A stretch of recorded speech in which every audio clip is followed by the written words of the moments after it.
Welcome to episode 27 of Sharing Life Lessons. This is season 3. Together, we are creating a library of stories. I am your host, Hamidah, and I want to bring you stories because stories inspire, stories teach, and stories heal. Listeners, before I introduce our guest for today, I need to remind you of a couple of things. I'm being critiqued for not reminding you these things for very many episodes. So, firstly, if you are enjoying this podcast and if you are listening via Apple Podcast, I request you to please leave a rating and most definitely leave a review. Secondly, again, if you're enjoying this podcast and if you want to support the continuation and enhancement of this podcast, you can go to anchor.fm. The link is in the show notes. You will see a button there with a $sign. If you click on that button, you will be able to become a monthly subscriber of any amount of your choice and as low as 99 cents per month. Now, over to introducing our guest for today. She is a senior diversity and inclusion consultant, and she's also a fellow podcaster. I listened to a couple of her episodes, and I knew that she had a story, and so I invited her to become a guest on Sharing Life Lessons. Everyone, let's welcome Yasmin Virani. Welcome to Sharing Life Lessons, Yasmin. Thank you so much for agreeing to be a guest on this show. I'm so delighted to have you on the show. Thank you so much, Hamidah. I am equally excited and delighted to be here. I've been following your podcast for some time now, so definitely honored to be a guest on this show. Oh, you are a fellow podcaster. So, Yasmin, start us off by telling us something about yourself and definitely tell us about your podcast. Sure. So I'm Yasmin Virani. I live in Great Falls, Virginia. Husband and 2 kids. Professionally, I'm a diversity and inclusion consultant. Really enjoy that type of work. And in terms of my podcast, it's called Brown Colored Glasses. It is a podcast that focuses on diversity and all things from that lens for South Asians. So I began that during lockdown a couple of months ago. So I'm 7 episodes in, and I've done several topics like the taboo of mental health and divorce. I started off with unconscious bias, post George Floyd, and just really enjoying the journey. So would love for listeners to subscribe. Yes, listeners, if you are interested in that topic, then please go to the show notes. You'll find the link there. And Yasmin, you also have 2 lovely little kids. Tell us a little bit about your kids. Oh, yes. So I've got my 8-year-old daughter, Iman, who is a very different type of girl. She's not a girly girl. She is totally into American Ninja Warrior. She's actually part of a competitive team. And so it's interesting, even I talk about diversity, right? So I have diversity even within my own household in terms of me having a vision of what my daughter was going to grow up to be and what she is ending up being, which is very interesting. And then I also have my 3-year-old son, Zarek, who is our little Baba, as we call him, and just the light of our lives. I love that age. So, Yasmin, thank you for that introduction. Do go ahead and please tell us your story. I can't wait to hear your story. Sure. So, where do I start? I'll start a little bit towards where I was born and brought up because I think that adds a little bit to my story.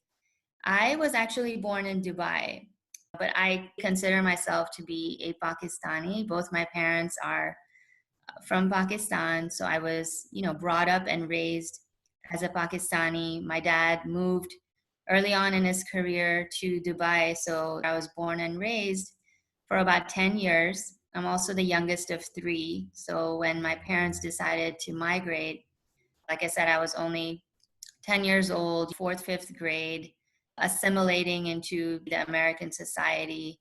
And so I think from an early age, I had been exposed to different cultures and how to assimilate and maybe reconcile those differences. I may not have known at the time, but that's actually what I was going through. And I share that because I feel that has a link to my story that I will share with you. So fast forward on, my parents moved to Atlanta, so lived there for the majority of my life before I got married. My husband's from DC, so I moved to DC and started working there within the management consulting field for, what was that, 11 years of my life. What I want to share is that I gained a lot from working in that field. So I had the opportunity to do process improvements, different types of business propositions with government clients, and opportunity to be a team player and lead some of those. But I guess what I'm getting at is that really didn't satisfy me internally. And I think I kind of knew that as I was doing it, but it was one of those things where it was a good paycheck, it was a steady job. I'd held it for so many years. I had my daughter while I was working there, I had my son while I was working there. And it was just one of those things that became almost second nature. I knew so many people at the company. I had built up my resume there and my tenure there. But in terms of just inner satisfaction and joy from doing the work, I didn't have it.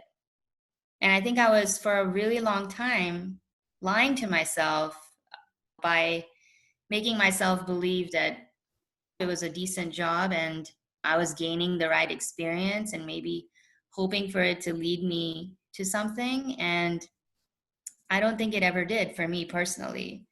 Yasmin, that's very interesting because I think there are many out there who are in this exact same position. So I want to ask you, at what point did you even realize, or what happened where you even knew that your heart was not in this job? So I'll share a story there. I would say around 2014, I looked around my company and it was interesting. I saw a very sort of uniform, homogeneous type of demographic within managers and C suites. I didn't identify myself as a woman of color with any of those people. And again, I'll mention this was around 2014. Within diversity and inclusion, I'll do some education now for the listeners. There's something called ERGs, which is employee resource groups, which has become very mainstream now. I mean, the DNI has become very mainstream now, especially post George Floyd, which is a great thing. Like, companies are taking stock and ownership of that, which is good. But I just want to mention to the listeners, DNI is diversity and inclusion. It's just the abbreviation, and that's what we'll continue using from here on. great, thank you. I should have done that too, but thank you for doing that. Mhm.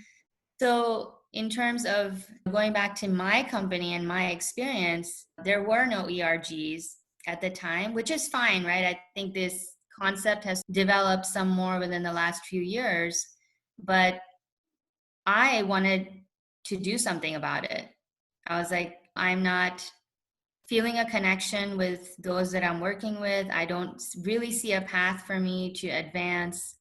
And I wanted to take a stance and do something about it. So I approached senior leadership. I put a whole proposal together about why we should have a resource group for women, specifically what that would do for the business, what that would do for the company culture. And at the time, I'll tell you, there was one white woman senior leader. And I, of course, being a woman, approached her. She loved the idea, was completely sold on it, and said she was going to get back to me. And surely she did get back to me, but the answer was the company is not ready. I shared the idea with other senior leaders, and they feel that it's going to be very sort of exclusive. Why create this platform for women? They just didn't believe in it. And of course, being that I was working there, I was like, okay, they're just not ready yet. So years passed by.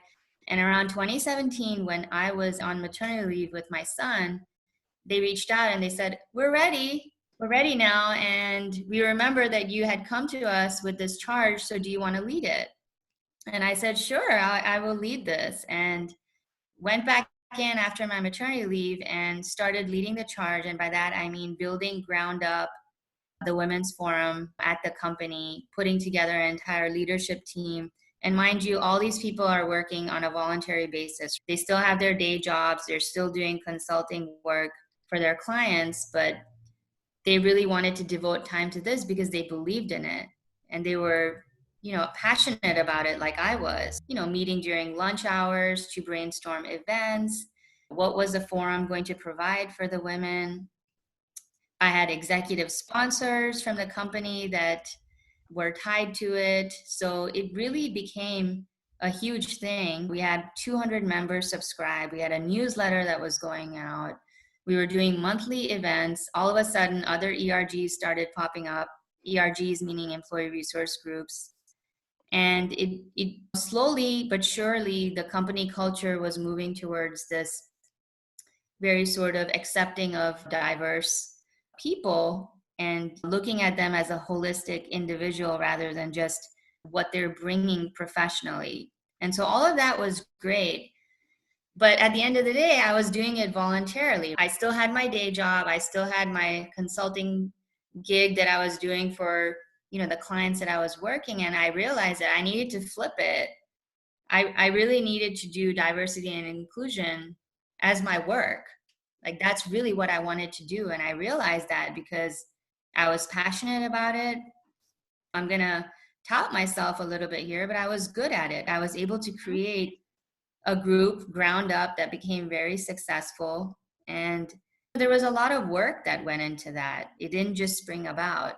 But what that told me was that it's time, right? I needed to find something that is going to bring me that satisfaction and that inner sort of peace towards what I'm doing and feeling my passion and my work is intertwining and combining. And so I approached the company and I said, I want to do this full time. I think you need a D&I person. And this is again pre George Floyd. We're talking in December of 2019, I approached them. And again, the answer was, we're not ready. And that was when I think I had that aha moment that I can't be a part of this anymore. I need to cut my ties at this point and find a path for myself.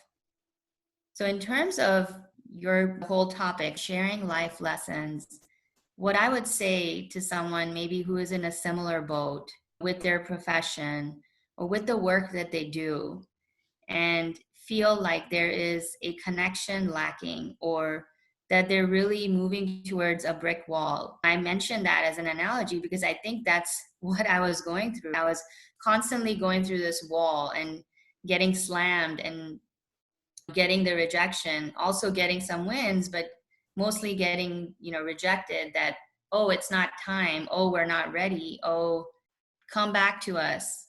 And it was like, no, I'm not going to do that. I think I'm going to, like I said, cut my losses right now and move on and do something that I really want to do. So I did that. So in January, I left the company and I decided that I was going to regroup myself for a couple of months. And by that, I mean really take stock of my skill set. So not only the experience that I gained while working there, but also what other skills did I really need to enhance my knowledge and my experience in diversity and inclusion. And so I started to work towards that. One of the things that I did was create my podcast. And the lens that I took was the South Asians, because that's what I identify with. I'm a South Asian woman. But looking at diversity of thought from that angle. Another thing that I did was I took the Certified Diversity Professional course. It was an 8-week course, online, of course, during lockdown.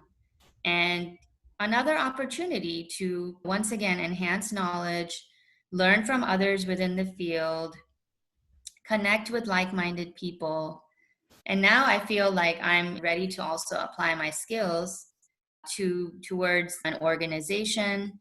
And so I'm interviewing. I'm interviewing for roles, for different opportunities. And ironically, I mentioned earlier George Floyd. So George Floyd happened, and what you will see is that the spike in diversity and inclusion initiatives at companies has just skyrocketed. I'm not surprised. It's interesting because it shouldn't have taken George Floyd for them to do that. Mm-hmm. But on the positive side, it's good that they are taking stock of that and putting resources, whether in terms of hiring and budget and doing different things to enhance that. Because let's face it, the world that we live in today is very diverse, it is very global. We're dealing with millennials that are really our future. So, millennials, the way they think and the way they operate, their work is an extension of themselves. Whereas us and maybe people that are older than us were able to distinguish between this is my work and this is who I am on a personal level. Millennials don't do that. Everything is intertwined. Mm-hmm. And so the reason I say that is because whatever organization they end up being with has to mirror their own internal values. Yep. And if they don't see that, if they don't see the connection and the link, they will not be a part of them. They're not going to be happy employees and would want to jump ship, which they are okay with doing too. Millennials, like you said, are very in tune with who they are. And if the company values do not match their values, they have no issues with moving on to other companies that share their values. And again, I just want to say, Yasmin, what took you 11 years, which is exactly why you moved. You realized that your values weren't being mirrored by your company, right? And so it took you that long. Fortunately, it does not take that long for the millennials, and they will move away. But I have two questions for you, very different questions. First, ERGs, as you call them, are now, as you said, mainstream. And I've had them in the companies that I've worked for too. But I've also seen that there are those who will become part of it. And there are those who stay at their desks with their heads in their work and not take part in it. Can you tell us what are the advantages of participating in ERGs? And what did the Women's Forum that you started, what kind of impact did that have on the women that attended? Absolutely. So I think you're right. There are many different kinds of people. Some that will feel like, oh, this is just another event that's being hosted, a group that just does events, and I really don't have time for that. So I think they're looking at ERGs from that lens. What I provided with the Women's Forum had many different aspects to it. So there was a networking piece, providing social events where you have senior leaders or managers be a part of that event, where women and honestly even men, even though the majority that attended were women, there were men that also participated. And you actually want that because you want the men to be able to understand the lens of women and help to further their careers as well. Mm-hmm.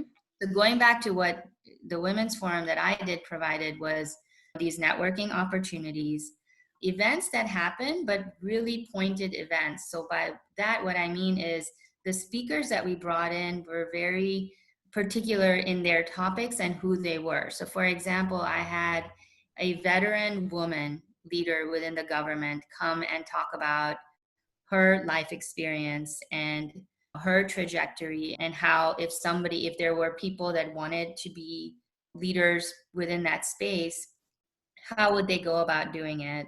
Very particular, right? And not only that, but there was also an intersection with the veteran ERG group because, like I had said, there were other ERGs that were popping up. So there was lots of intersectional events. And that's also a really big word, by the way, within diversity and inclusion is intersectionality.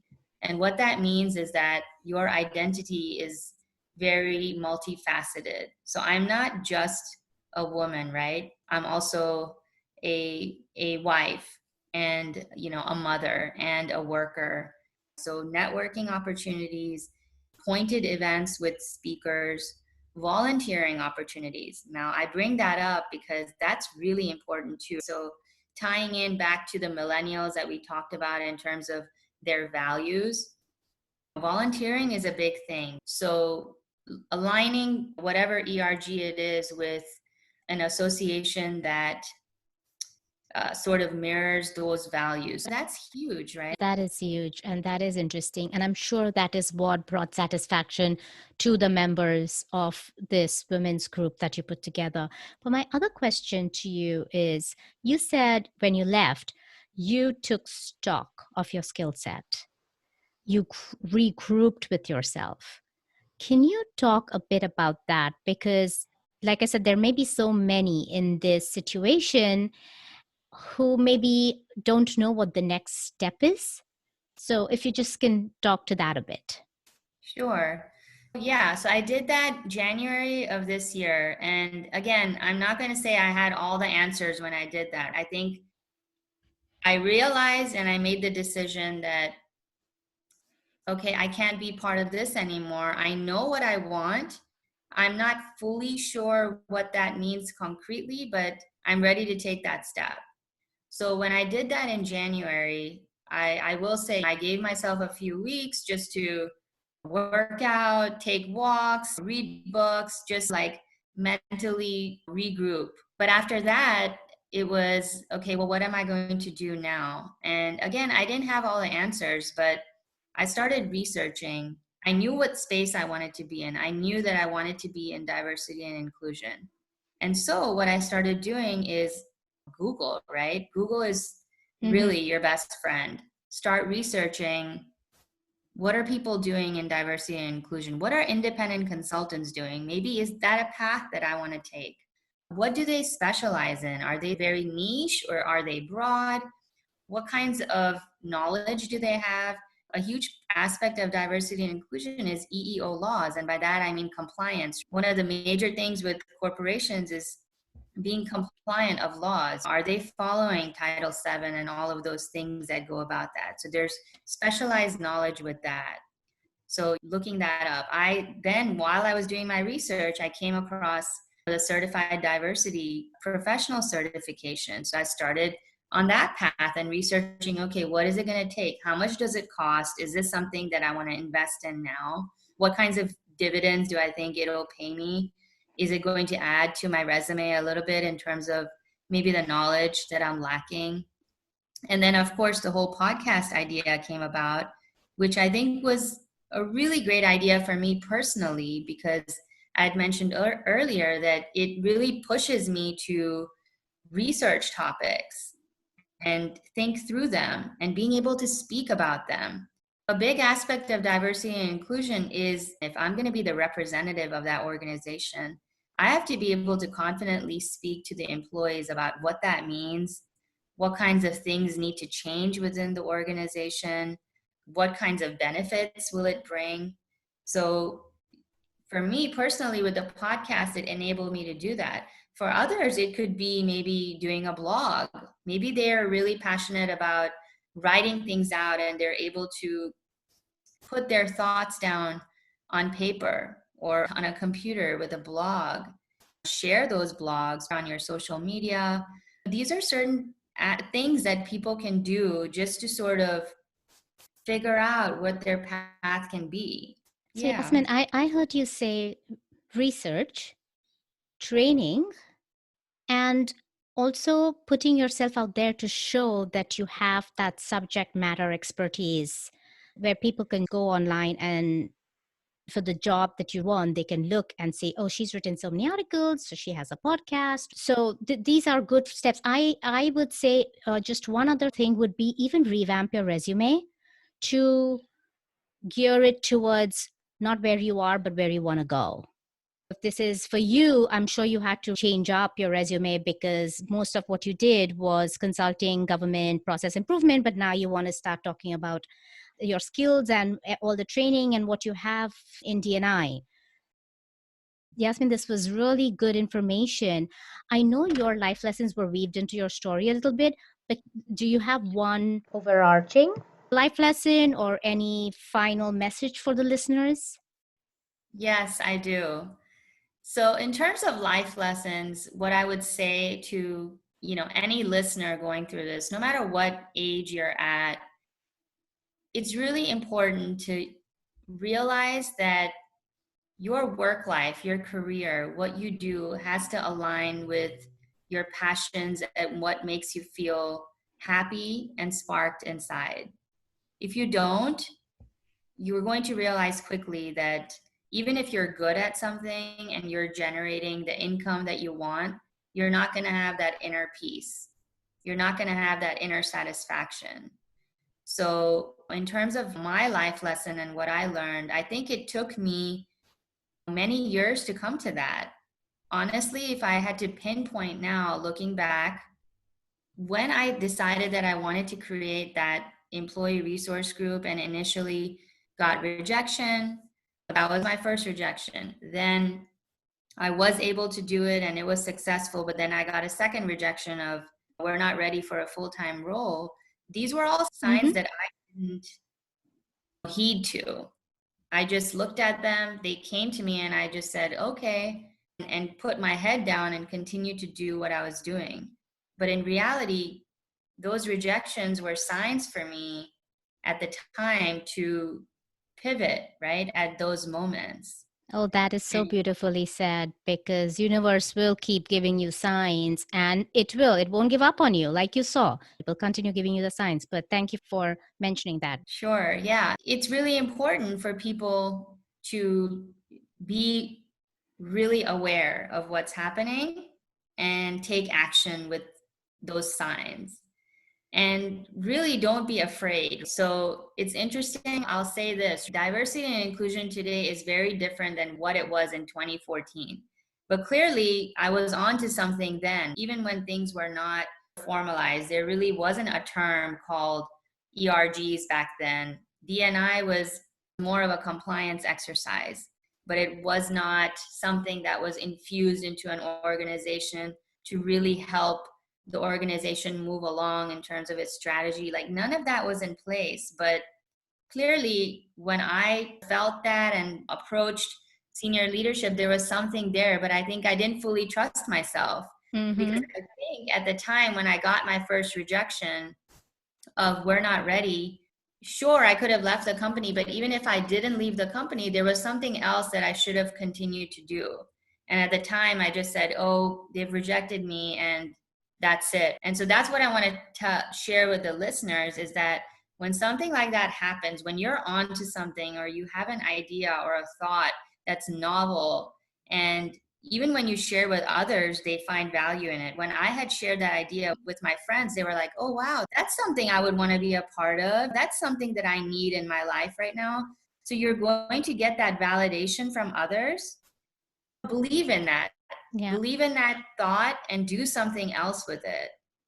And you will see as your life moves along that as you get these validations and as you get these opportunities that it'll all link up and it'll all come together. But you really have to believe in yourself. You have to be aware of the signs and you have to go forth for your dreams and your passions. Wonderful last message, Yasmin. Thank you so much. And also, I want to add to that, just be bold. Be bold. Go for your dreams. If you have a dream, you don't want to look back a few years from now and say, I wish I had done that. If you go for it and you believe in yourself, as Yasmin said, you'll see miracles happen. So, Yasmin, thank you so much for being a guest. I really enjoyed this conversation, and stay well. Thank you. I did too. Thank you once again. Really appreciate being a part of this. And good luck with your podcast. Thanks. Listeners, here is what I took away from Yasmin. Secondarily, if you have a network group in your company that you're working at, you should get involved in them. They benefit in many ways. I was the chairperson of Northeast for the Families Network at Ernst& Young. Feedback that I received from members is that what was being done for them and their families made them not only feel inclusive, but also help them with their management of their work life balance. So these networks have a myriad of benefits. But primarily, what I understood from Yasmin is she said that if you feel stuck in your job and if your work life does not give you the inner peace, then that is a sign for you to do something about it.